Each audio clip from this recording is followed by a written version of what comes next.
Good morning सभी को। आज हम पढ़ेंगे बौद्धिक विचार जिनकी समाजशास्त्र की रचना में भूमिका रही है। तो प्राकृतिक विकास के वैज्ञानिक सिद्धांतों और प्राचीन यात्रियों द्वारा पूर्व आधुनिक सभ्यताओं की खोज से प्रभावित होकर उपनिवेशी प्रशासकों, समाजशास्त्रियों और सामाजिक मानवविज्ञानियों ने समाजशास्त्र के बारे में इस दृष्टिकोण से विचार किया कि उनका विभिन्न प्रकार में वर्गीकरण किया जाए ताकि सामाजिक विकास के विभिन्न चरणों को पहचाना जा सके। ये लक्षण 19वीं शताब्दी में आरंभिक समाजशास्त्रियों जैसे Auguste Comte, Karl Marx, Herbert Spencer के कार्यों में पुनः दृष्टिगोचर होते हैं। अतः इस बात के प्रयास किए गए कि उन प्रयासों के आधार पर विभिन्न तरीके के समाजों का वर्गीकरण किया जाए। तो ये समाज मैंने आपको कल बताया भी था कि आधुनिक काल के पहले समाजों के प्रकार जैसे शिकारी टोलियाँ, संग्रहणकर्ता, चरावाए, कर्षक और गैर औद्योगिक सभ्यताएं, और दूसरी थी आधुनिक समाजों के प्रकार जैसे औद्योगिक समाज अर्थात उद्योगों में जो काम धंधा करता है। इस प्रकार के कर्मिक विकास का दर्शन ये मानता है कि पश्चिमी संसार आवश्यक रूप से ज़्यादा प्रगतिशील एवं सभ्य था। गैर पश्चिमी समाज को अशिष्ट और कम विकसित समझा जाता था। भारतीय औपनिवेशिक अनुभव को भी इसी दृष्टि से देखा जाना चाहिए। भारतीय समाजशास्त्र में भी इसी तरीके के तनाव को देखा जा सकता है। बहुत पीछे इतिहास में अंग्रेजी उपनिवेशवाद के समय जाइए और इसका बुद्धिजीवी तथा सिद्धांतवादी जवाब है जो सिंह ने बताया था। शायद इसी पृष्ठभूमि के कारण ही भारतीय समाजशास्त्र खास तौर पर विचारशील रहा है और यही इसके व्यवहार में भी दिखता है। अगली पुस्तक समाज का बोध, इसमें आप पढ़ेंगे कि जो भारतीय समाजशास्त्री विचार है उसके सरोकारों और इसके वास्तविक व्यवहार के बारे में विस्तार से जानेंगे। डार्विन के जीव विकास के विचारों का आरंभिक समाजशास्त्री विचारों पर दृढ़ प्रभाव था। समाज की प्राय जीवित जैववाद से तुलना की जाती थी और इसके क्रमबद्ध विकास को चरणों में तलाशने के प्रयास किए जाते थे जिनकी जैविक जीवन से तुलना की जा सकती थी। समाज को व्यवस्था के बारे में रूप में देखने के तरीके ने जिसमें प्रत्येक भाग एक खास कार्य निष्पादन में रत हो, सामाजिक संस्थाओं जैसे परिवार या स्कूल या संरचनाओं जैसे स्थिरीकरण के अध्ययन को बहुत प्रभावित किया। इसकी चर्चा हमने यहाँ इसलिए की है क्योंकि उन बौद्धिक विचारों का जिनका समाजशास्त्र की रचना में महत्वपूर्ण भूमिका है, इससे गहरा संबंध है कि किसी प्रकार समाजशास्त्र आनुभाविक वास्तविकता का अध्ययन करता है।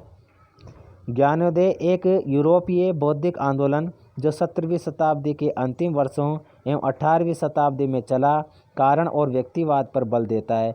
उस वक्त वैज्ञानिक की जानकारी भी उन्नत अवस्था में थी और साथ ही एक बढ़ता दृढ़ विश्वास ये भी था कि प्राकृतिक विज्ञानों की पद्धतियों द्वारा मानवीय पहलुओं का अध्ययन किया जा सकता है और करना भी चाहिए।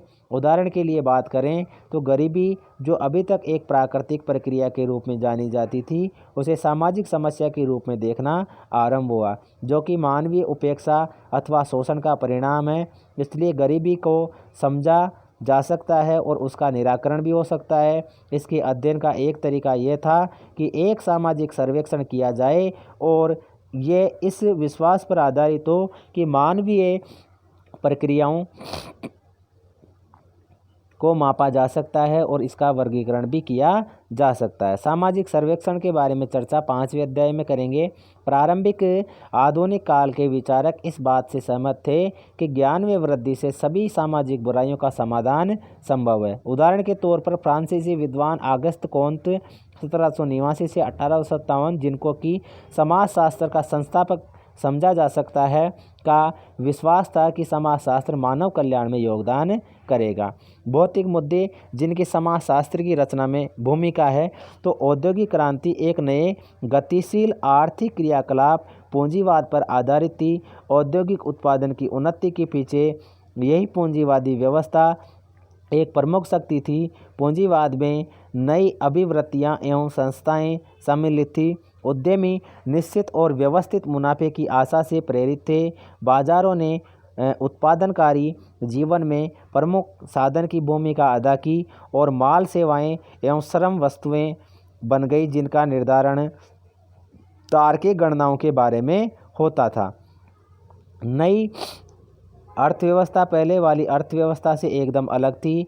इंग्लैंड औद्योगिक क्रांति का केंद्र था। औद्योगिकरण द्वारा आया परिवर्तन कितना असरकारी था, इससे समझने के लिए हम औद्योगिकरण से पूर्व इंग्लैंड की जिंदगी पर सरसरी नज़र डालते हैं। औद्योगिकरण से पहले अंग्रेजों का मुख्य पेशा खेती करना एवं कपड़ा बुनना था। अधिकांश लोग गाँव में रहते थे। अपने भारतीय गाँवों की तरह ही वहाँ भी कृषक एवं भूस्वामी, लोहार एवं चमड़ा श्रमिक, जुलाहे एवं कुम्हार, चरवाहे एवं मद्य निर्माता थे। समाज छोटा था, ये स्त्रीकृत था, अर्थात विभिन्न लोगों की परिस्थिति एवं उनकी वर्ग स्थिति स्पष्ट परिभाषित थी। सभी परंपरागत समाजों की तरह यह भी नज़दीकी आपसी व्यवहार की विशेषता रखता था। औद्योगिकरण के साथ ही सभी विशेषताएं बदल गई। नई व्यवस्था का एक प्रमुख मूल पक्ष था श्रम की प्रतिष्ठा कम होना, शिल्प संघ गाँव एवं परिवार के सुरक्षित स्थानों से कार्य का अलग होना।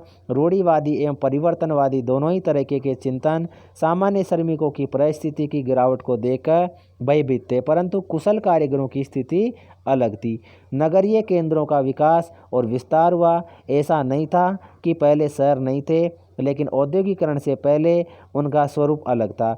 औद्योगिकरण शहरों ने एक बिल्कुल नए नगरीय संसार को जन्म दे दिया। इसकी निशानी थी फैक्ट्रियों का धुआं और कालिक, नई औद्योगिक श्रमिक वर्ग की भीड़ भाड़ वाली बस्तियां, गंदगी और सफाई का नितांत अभाव। इसकी अन्य निशानियों में एक था नए प्रकार की सामाजिक अंतःक्रिया। एक हिंदी फिल्म का गीत आगे दिया गया है कि फिल्म CID का यह गीत शहरी जिंदगी के भौतिक एवं अनुभवात्मक पक्षों का चित्रण करता है।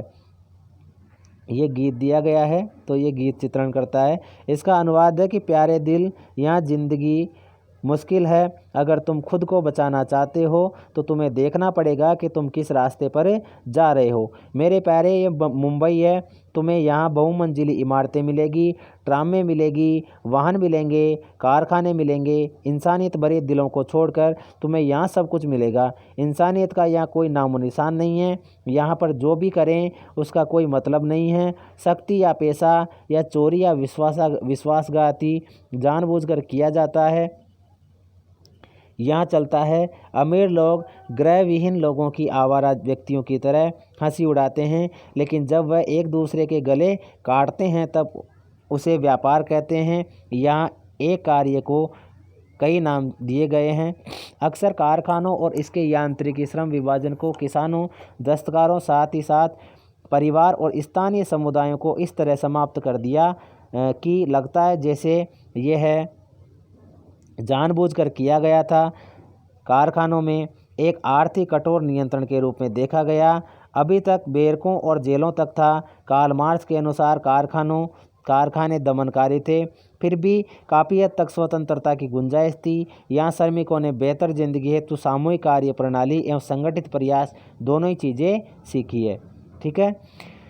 नए समाजों के उभरने का एक और संकेतक था घड़ी के अनुसार समय का महत्व, जो सामाजिक संगठन का आधार भी था। इसका एक महत्वपूर्ण पक्ष वह तरीका था जिसके अनुसार 18वीं और 19वीं शताब्दी में खेतिहर और औद्योगिक मजदूरों की बढ़ती संख्या ने तेज़ी से घड़ी और कैलेंडर के अनुसार अपने को ढालना शुरू किया, जो आधुनिक समय से पूर्व के काम के तरीके से एकदम भिन्न था। औद्योगिक पूंजीवाद के विकास से पहले काम की लय दिन के उजाले और जी तोड़ परिश्रम के बीच आराम का सामाजिक कर्तव्यों के आधार पर तय होती थी।